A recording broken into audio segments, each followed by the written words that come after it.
Before I start with our guest of honor, I'd like to recognize three people who will be sharing the stage today with our special guest.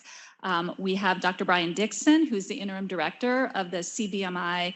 Actually, I should say the full name because it's important, particularly important here. The interim director of the Clem McDonald Center for Biomedical Informatics here at Regenstrief. And he is also a professor at the IU Fairbanks School of Public Health. Dr. Shaun Grannis, who is immediately to his right, is Regenstrief's Vice President for Data and Analytics and a professor at the IU School of Medicine.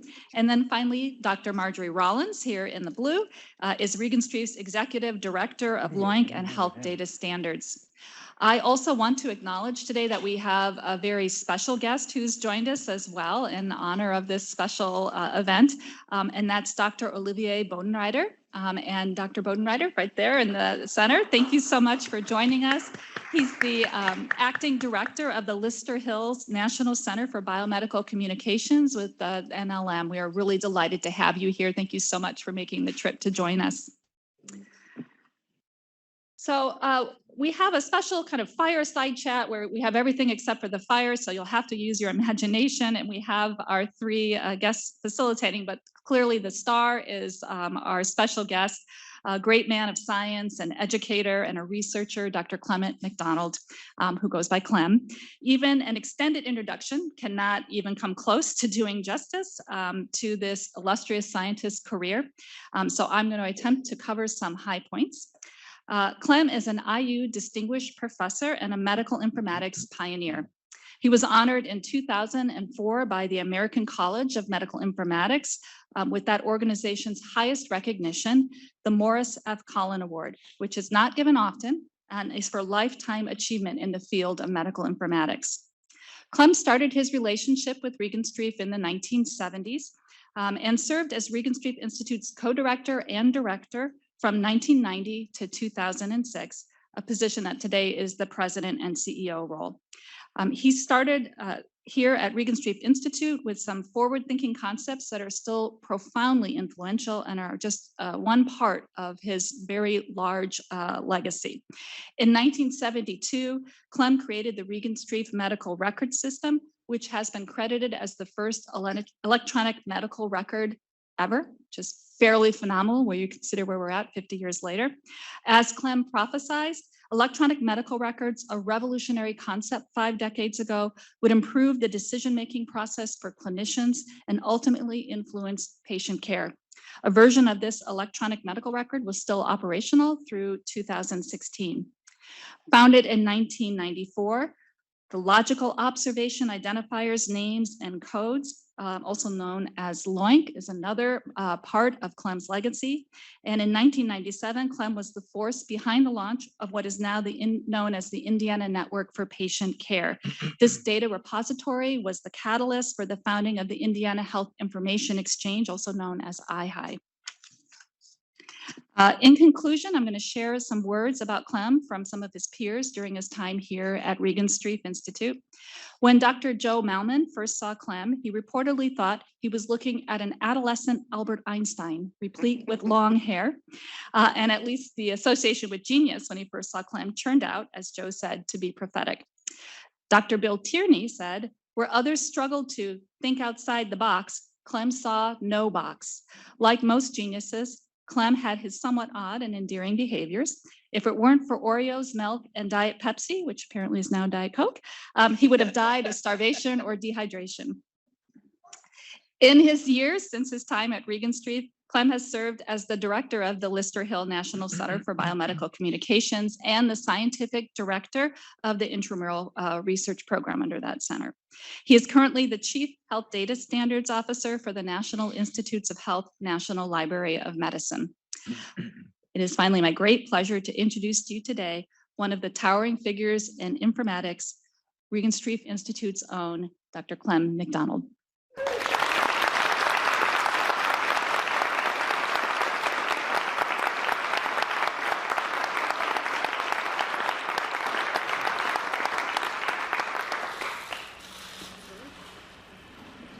Good morning, everyone, and Susan, thank you for that introduction of Clem McDonald. I'm Marjorie Rollins, and I'm up first. And Clem, it gives us a great pleasure to talk to you today. We'd like to begin by talking about your career in informatics, which is storied and expansive and impressive.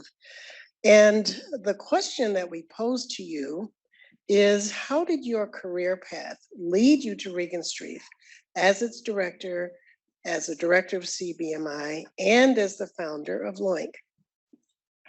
Wow. Do I get, I got a microphone. You have one. Well, before we do that, I'd like to thank some people who are not here.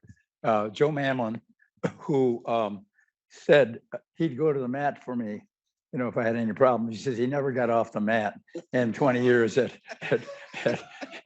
then Len Batley, who recently passed, who has been a sort of a steady supporter of all the medical informatics stuff.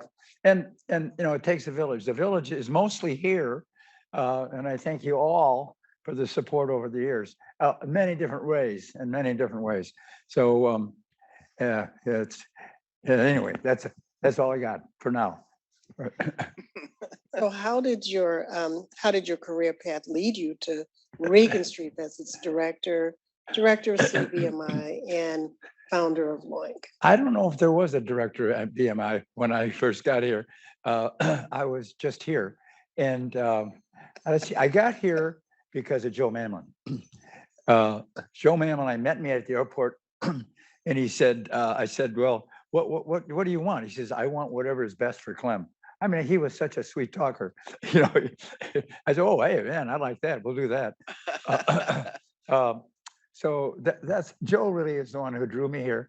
And there was a guy I was at University of Wisconsin as a resident at that time. And there was a guy there who was a medical informatics person who says, you got to go to Regenstrief and Joe Mamlin. He says, and Joe is, most everybody knows Joe. I mean, he's created marvelous things in terms of Africa and I think now in Africa and 3 other countries. But anyways, Burke, I need to help you. But anyway, so that's all. That's okay. And how did you come to found LOINC? Well, firstly, some people hate the name. They say LOINC rhymes with oink. And so then we got little pigs that went, oink, oink, oink, oink, oink, oink, I don't know if anybody remembers. And we throw them out at meetings and people, they grab them and fight for them and everything. So, LOINC was created because first we sort of stimulated HL7. Actually, I drafted the first version of HL7 version 2. And problem with HL7 was they didn't have a code for the test or for the measurement. And so it wasn't really very useful. So LOINC came to the rescue to kind of fill in that gap in the message to say, this is what I am. I'm a glucose, or I'm a hemoglobin, I'm a whatever. So that's how that happened. Yeah. Thank you very much. So what we'd like to do is pivot a bit and talk about your most recent paper that you presented at the LOINC conference, and I think it's relevant for this group here. The title, you want me to read the title? Yes, okay. I remember what it was. The title is Mapping Errors Between LOINC and Local Test Names in a Sample of 170 million Mapping Instances from a Large Research Network and Algorithms for Connecting Them.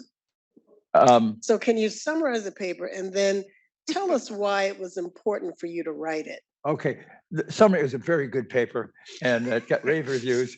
And no, it was really an issue. We took a very large sample of mappings from PCORnet, which has 9 billion, I think, some odd mappings. And we use that as sort of our test system to figure out how to find errors and then fix them automatically. And we did that in the paper.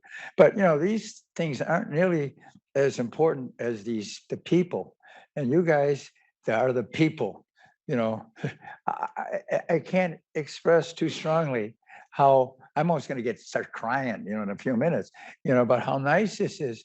All these people from the deep past who we loved and I still love. So, you're the village that got me here.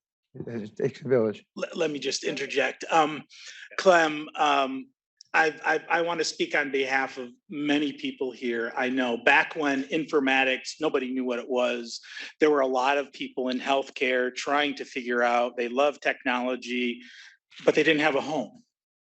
I was one of those people, and I was in a class with many of those people. We were kind of, ships without rudders. And you created a place for a number of people and created the careers. So I remember vividly my interview for fellowship here. You and I were meeting in the big meeting room up in Wishart. And I was amazed that I was sitting across the table from somebody who was a luminary in the field. But at the end of the interview, you said the following. You said, "Don't worry, you've got a space here. You put that in your back pocket. Now let's go talk about this other stuff." And I left. And when I left and was traveling back to the airport, I called my wife with tears in my eyes. And I said, "I finally found a place." Oh, super. And you have created a place for so many people in a field that had not yet developed. Now, medical informatics, everybody wants it. Back then, people are saying medical informatics, why would you want that? Yeah. And so I just want to thank you from the bottom of my heart for what you've done to create these opportunities in the lives and careers and families that you've helped to foster through the platform you've created here. It's amazing. And Thank we you. want to thank you. Sure. I should just comment on Shaun. He was one of the first fellows. And we had a great fellow group, that first crop. And I remember, to make a little bit of fun, so Shaun got a degree in rocket science. I mean, he was a aerospace engineer or something like that from MIT. I mean, he could make rockets. He could do the whole thing. So we came up, we have a cottage in Michigan, and we drove up there to go to cycle. And he had, Burke was there, because Burke always has these kind of nasty things to say. Shaun had his bike on the back of the car with all kinds of tire rubber bands, holding all that kind of stuff. And he was struggling to get it off. And then Burke, at just the right moment, said, "It doesn't take a rocket scientist."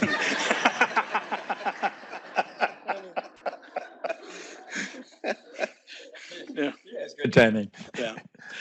So I guess on the heels of that, Clem, given how the field has evolved, what are your thoughts on, advice, or what would you say to people who want to go into the field of medical informatics now? I mean, what would you say to that?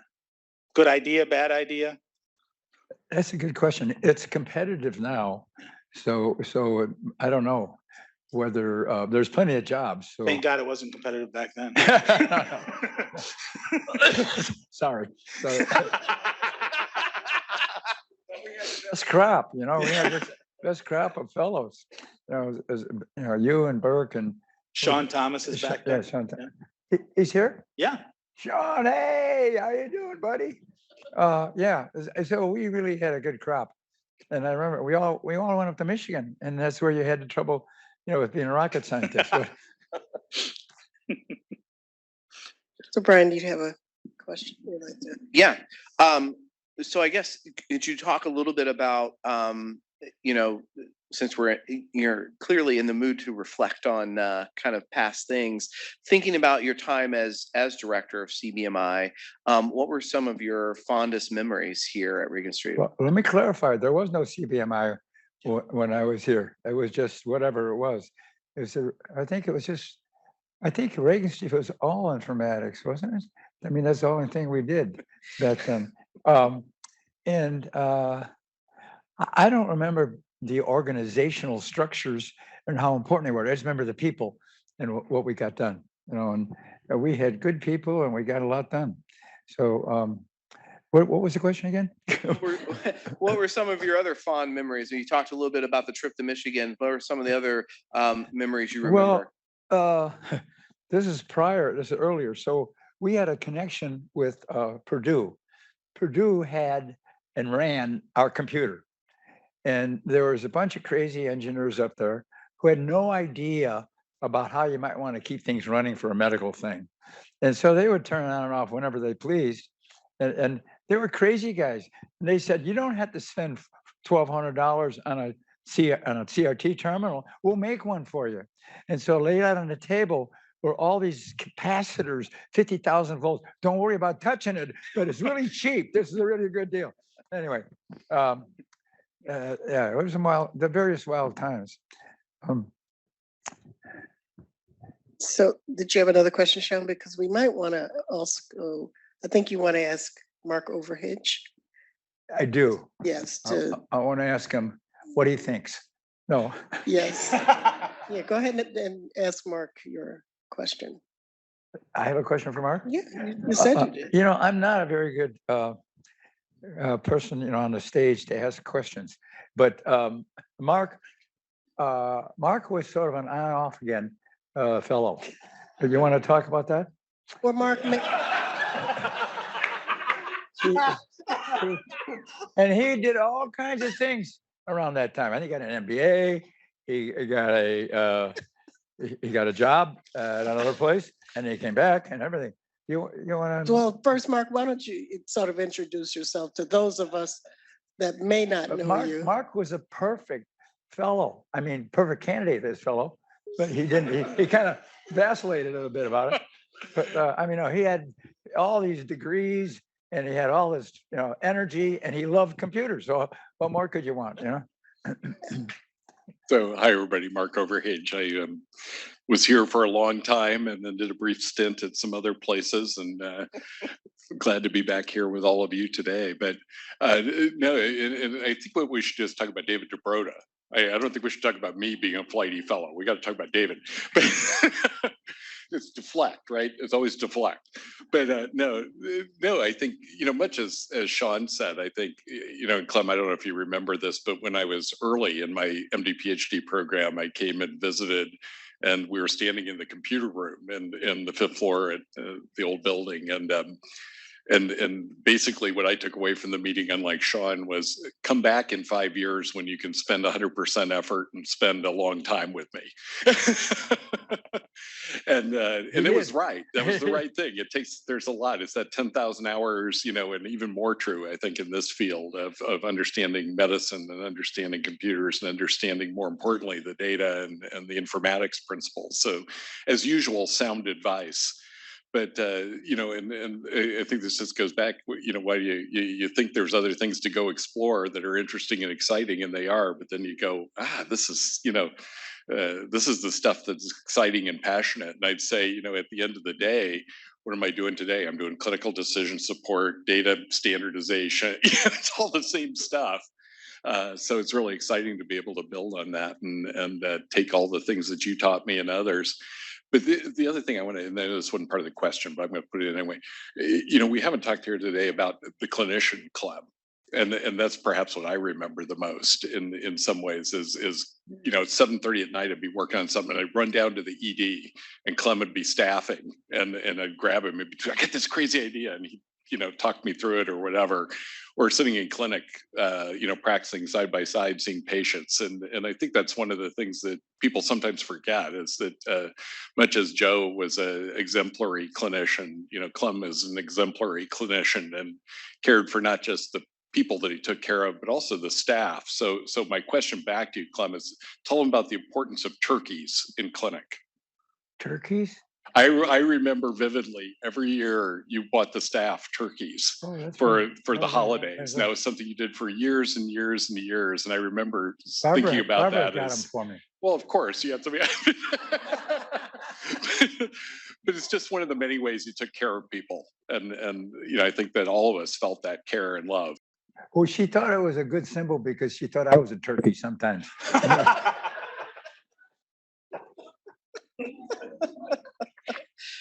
I thought maybe we might go to the audience, and if you're fine with that, and see if there are others who have very fond memories of your time with Clem that you'd like to share with us.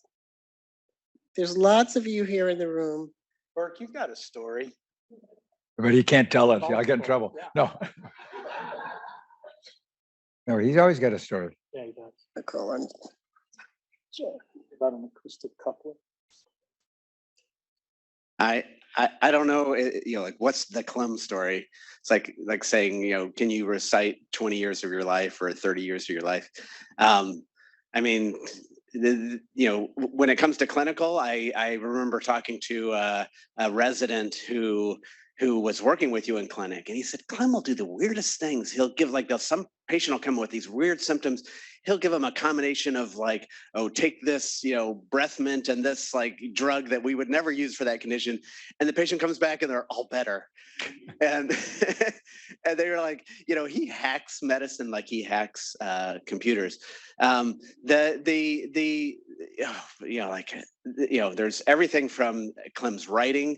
The thing I loved, and I think it's true today, is as I started out, doing yard work for Clem, as a teenager, and eventually Basketball court. Yeah, I put up his basketball goal. I refused to mow the lawn. That seemed somehow too like I didn't want to be mowing lawns, but anything else.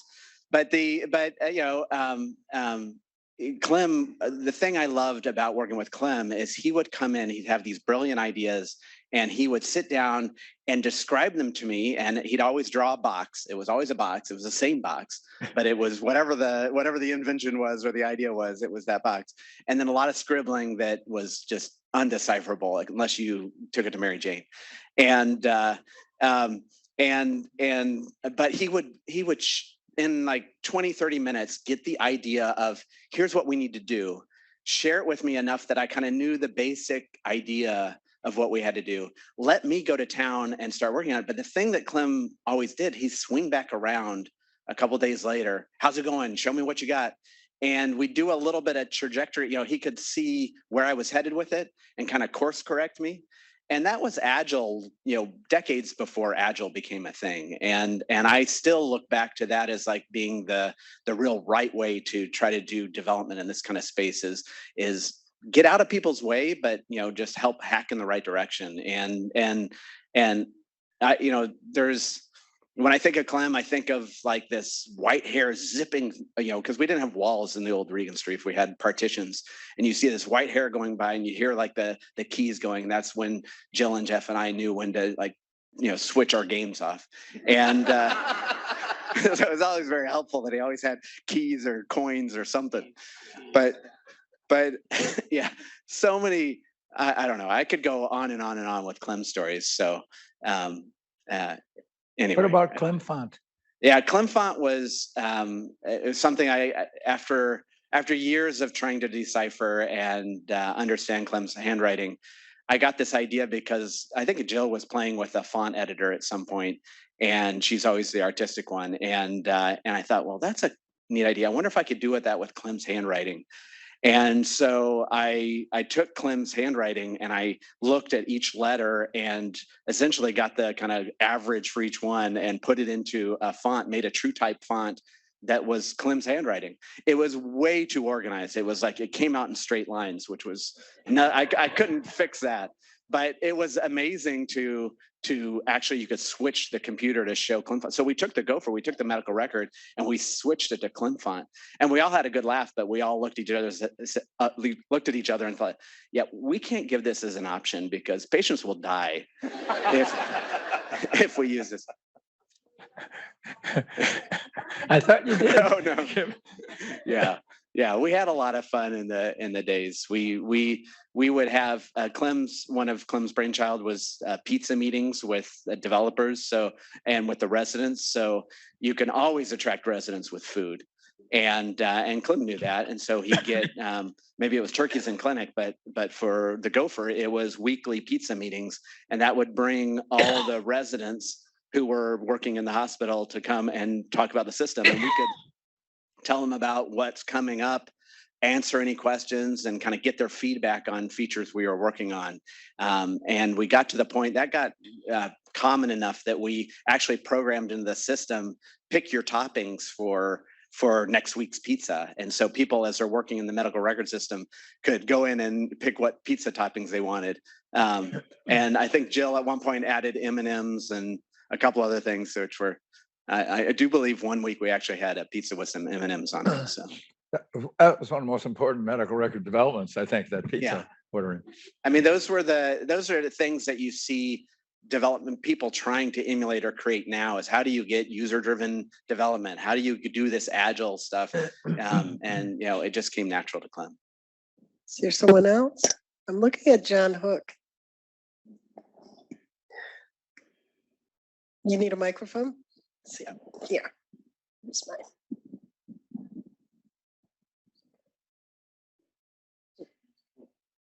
Oh, that was fine. Thanks, Jasmine. I guess I remember the day Clem hired me. It was back in '98, and I came down from the Chicagoland area and interviewed with Clem and Lonnie and Joanne Fox. And Clem hired me in as a C programmer to work on the Rammers system. And I think I wrote maybe 3 lines of C in my 24-year career here. Because as soon as I got started on that, Jack Purdom quit, and Clem walked over and said, "We need somebody to work on Relma. So you're the new guy, so you're it." So for the next 24 years, that's how I got involved with Relma and LOINC.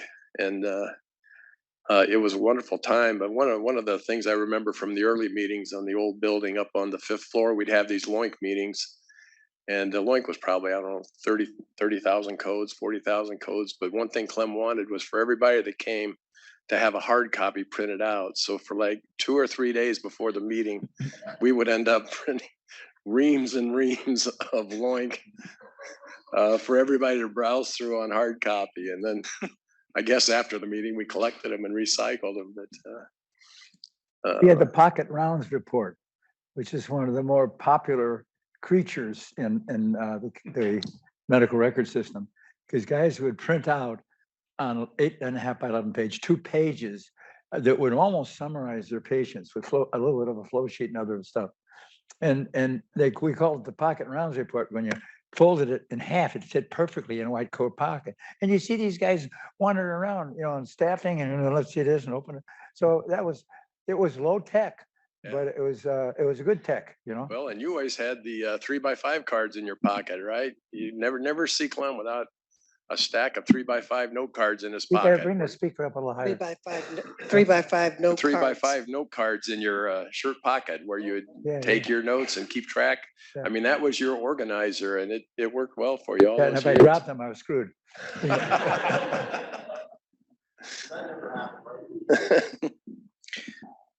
In putting together today's event, I had a chance to reach out to Kathy Mercer, and she sends her love and regret. She said she wished she lived closer because she would have come. Oh, cool. So, cool. but Kathy says hi. Yeah. So. Kathy was one of our coders, and following the footsteps of Donna and Tommy and other luminaries that we had in the group, you know.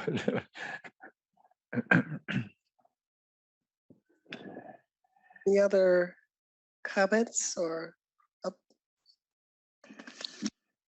Bill Tierney? Yeah, I obviously can't let this opportunity go by.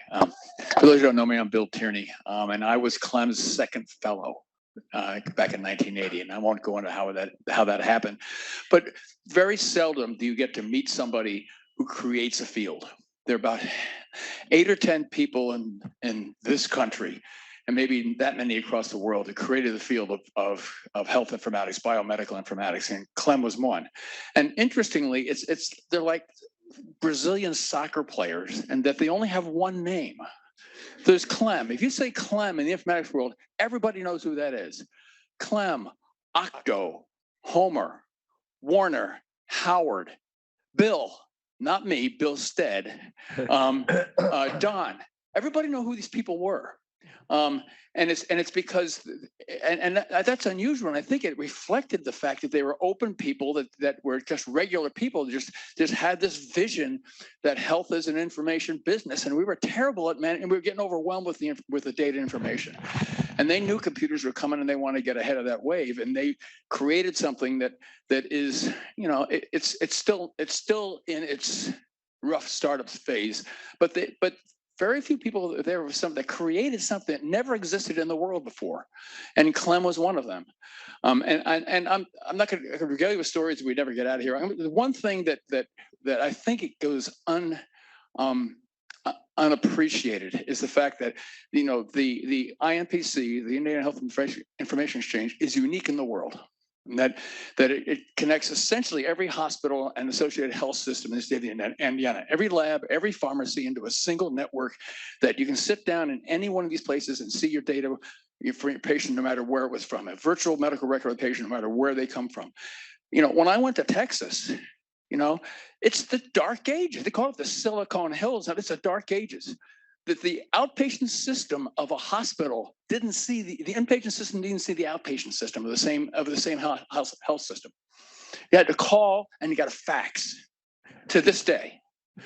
And so what you have here is unique. I think people just think it's like air. It's like air. The data is like air. It's always there. Well, it's not always there. It has to be supplied.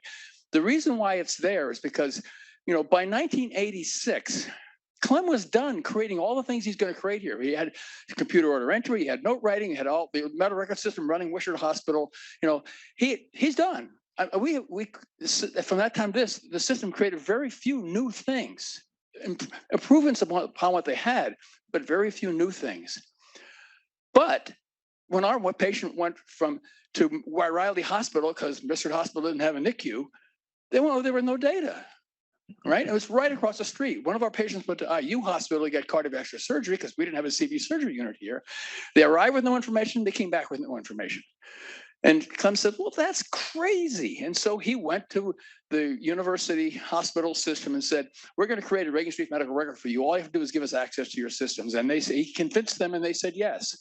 And that was 1988. That was the first beginning of the INPC. He then went to the VA because we were also practicing the VA, and the patients would come with either trauma or a heart attack, and they're a VA patient. They'd come to Wishart, but then they go to the VA with no information, or with one illegible called TBNA, an emergency room encounter form that was absolutely worthless. And so Clem wanted to include the VA in this network. Well, the rest of the campus was connected by tunnels, which are actually still there, but they're closed off and you can't use them. So it was pretty easy to lay cable between those things. The VA wasn't on that thing.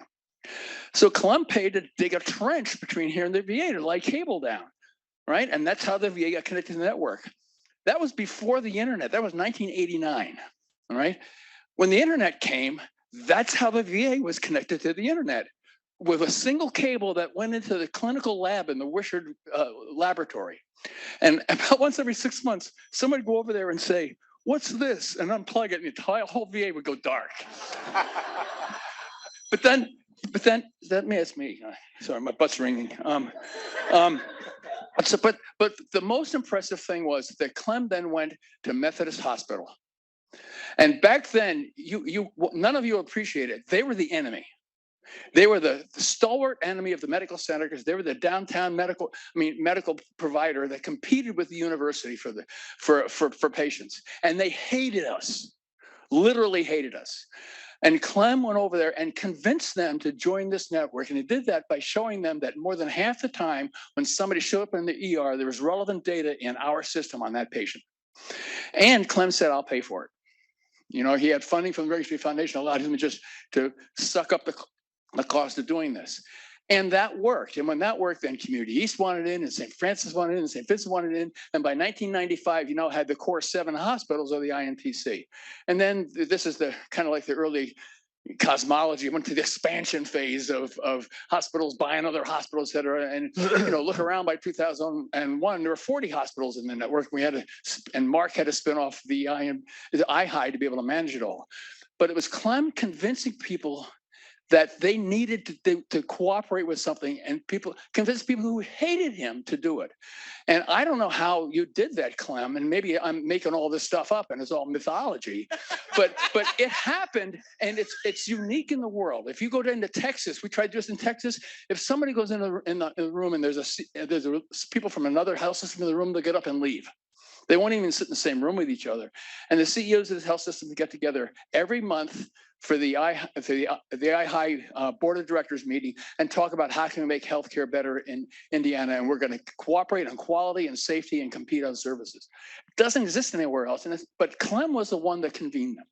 And I don't know how you did it. Well, I got to tell you that when I would go into the next hospital and ask them if they'd give us all their data, I'd go, there's no way they're going to do it. You know, I just know, I'm just going to show on my face that I don't believe they're going to say yes, but then they would. It was partly Indianapolis, I think. Is that and you didn't take no for an answer that Clem would just lean on. Anybody know what Fudd's first law of opposition is? It means you push on something long enough, hard enough, it eventually falls over. All right, and that's Clem. You know, he was the tide. Eventually, they're going to break because he knows he's right. And that I think you got from Joe. I mean, you just said if you know you're right, you just keep pushing. Yeah. But he was effective in doing that. It's those interpersonal skills that made the difference, I think. I think that Don Lindbergh said it worked in Indianapolis because they trusted me. You know, I wouldn't screw them. No matter, we always had an arrangement that they couldn't use the data for things that would get them in trouble politically or whatever. So I think that's an important dimension. You know, be true to your collaborators.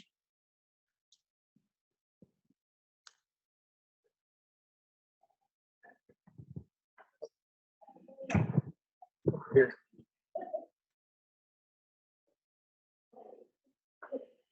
That's true.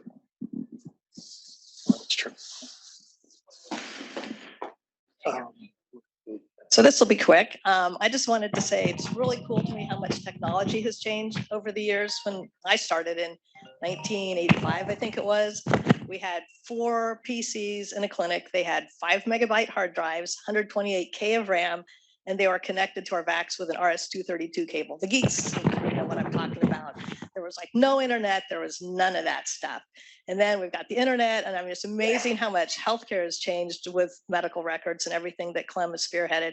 So last night I was kind of playing around with the latest cool thing on the internet. You guys might have heard of this chat AI tool.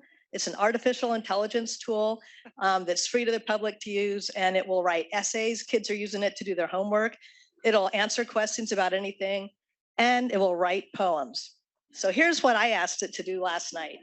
I said, Mr. Chat Tool, write a poem about a man named Clem McDonald. He's a doctor and a computer expert. He developed one of the first electronic medical record systems at the Regenstrief Institute in Indianapolis. That's all I told it. You guys ready? I'm going to try and read it if I'm terrible at reading poems. This is completely the first take on the computer. I didn't make it do it over or anything. Clem McDonald, man of many talents, doctor and computer expert he, developed one of the first EMRs at the Regenstrief Institute in ND. With his knowledge and his skill, he brought revolution to the world of medicine. Electronic records, quick and easily sought, to improve the care of patients, fine and keen. His work has saved lives and made a difference in the lives of countless people near and far. He is a true innovator and scientist, Clem McDonald, shining star. Thank you, Clem, for all that you have done for bringing progress to the field of health. Your contributions will never be outdone, and your legacy will always be felt. Is that so cool?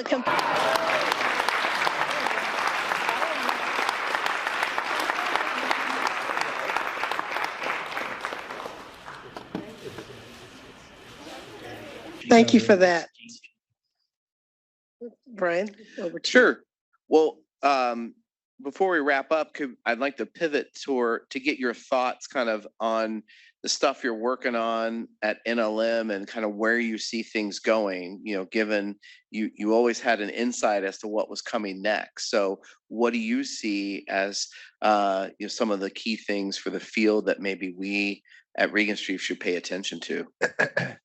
Well, coding is still very important so that you have connectability inside of the data. You know, you have semantic interoperability, but I think FHIR is going to be very important. FHIR, F-H-I-R, which has lots of cute things you can say about it because of that. And it's got a lot of interest from the high-tech companies. It's being used in lots and lots of places. And I think it could perhaps improve or solve the problem of interoperability. But it's uphill, that interoperability problem. So anybody wants to have a job for a long time, get into interoperability. It's going to take a while to get it all done. And how about on the AI side? And Shaun introduced a lot of us here to the chat GCT this week, which is the tool that created that poem. And so we've been talking a lot about it. What do you see as kind of the role for AI in medicine? There's a lot of hype around it, but what do you think are some of the things that we might need to address before it becomes useful? Well, I'm not really a big expert on it. We did play with neural networks back 15 years ago. They didn't work very well, not as well as logistic regression, but they do now. And it's a matter of having lots and lots of data, I think, is probably the principal thing. So what AI does is really does a very complicated spline, piecewise continuous function over, Shaun, you know that stuff, right? So you can make a very complicated space in 3D, ND, not ND, Notre Dame, but in many dimensions to categorize things. And it depends on having lots and lots and lots of data before it's going to work. And that's what people forget. You just can't take AI without having a set of data that gives you sort of the base on which to generate these equations, more or less, which is what happens in functionally inside the systems. So I don't think it's magic. It's really, it's just, if you have data, you could predict things with regression, you could predict things with Cox regression, you could predict things, and AI is a more, it creates a more complicated division space in n-dimensional space because it's just wiggly, the whole thing's wiggly, like humans thinking. But anyway. Club, we're coming close to the end of our time for this part of the session, but I guess I want to know what you would like others to know about you. This is an opportunity, you're in front of, friends and family here who, care about and appreciate what you've done. But I'm curious, what would you like to, Barbara share? and I just had a little dialogue with sign language. She was saying, no. She goes, I was going to say something nice about her, about she's been supportive, put up with me all these years. She took care of little kids, when I was down. Back in the days, you didn't have internet. So I had to be in the office to do the computer work. And she's got diapers and everything back there, and a lot of help I was, But she hates it when I talk about her, though. So Sandy, bolster her, tell her I should talk about her. Okay. She gave me sign language. She's going. So you're saying behind every great man is an even greater woman? Exactly. Yeah. Thank you for the help. Yeah.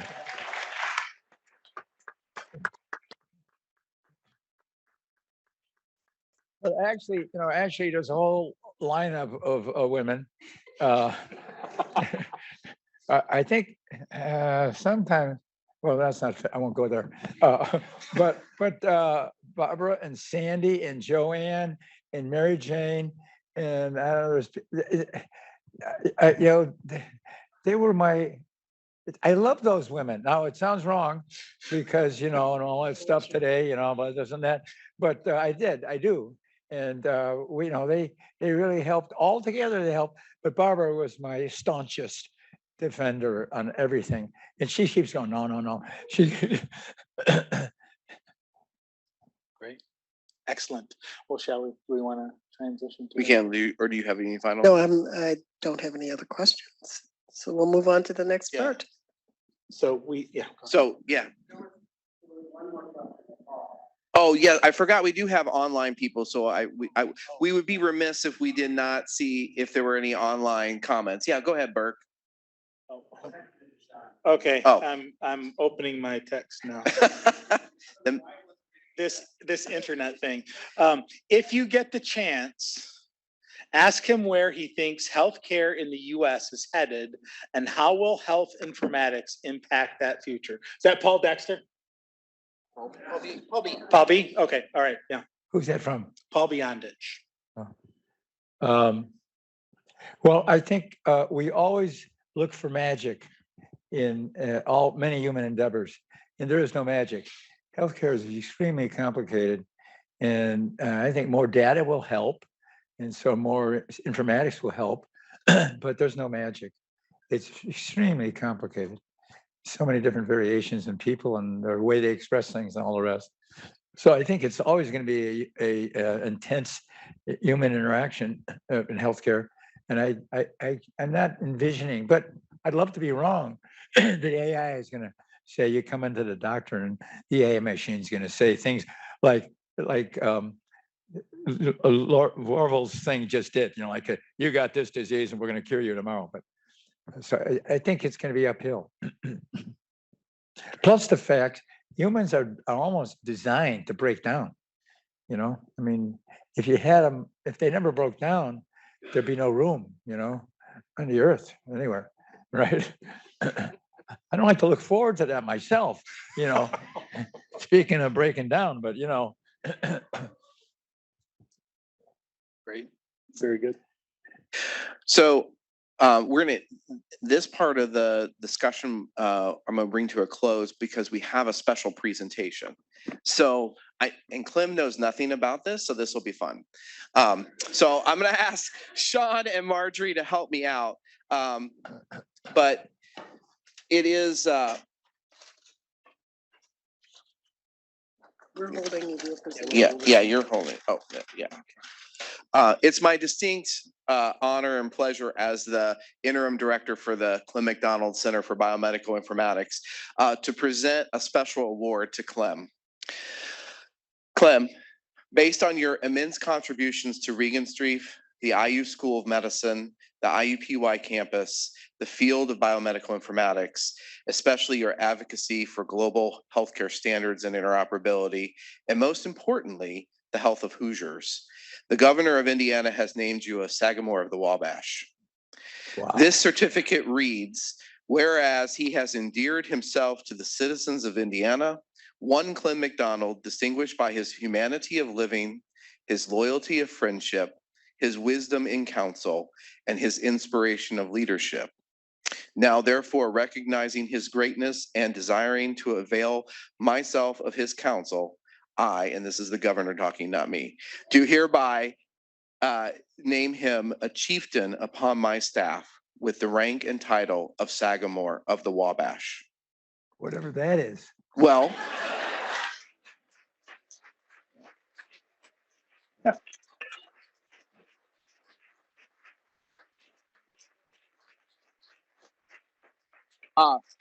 since this award may not be familiar to some of you in the audience, I'll tell you a little bit about it. The Sagamore of the Wabash Award was created during the term of Governor Ralph Gates, who served from 1945 to 1949. The term Sagamore was used by of the northeastern U.S. to describe a lesser chief or a great man among the tribe to whom the true chief would look for wisdom and advice. The award is the highest honor bestowed by a sitting governor of Indiana. It is a personal tribute presented to persons who have rendered a distinguished service to the state or the sitting governor. Among these who have received Sagamores have been astronauts, presidents, ambassadors, artists, musicians, politicians, and ordinary citizens who have contributed greatly to our Hoosier heritage. I think all of us can agree that Clem has rendered distinguished service to the state of Indiana. Therefore, on behalf of the Honorable Eric Holcomb, we are delighted to present this certificate documenting your new honorary title. Congratulations, Clem, on a well-deserved honor.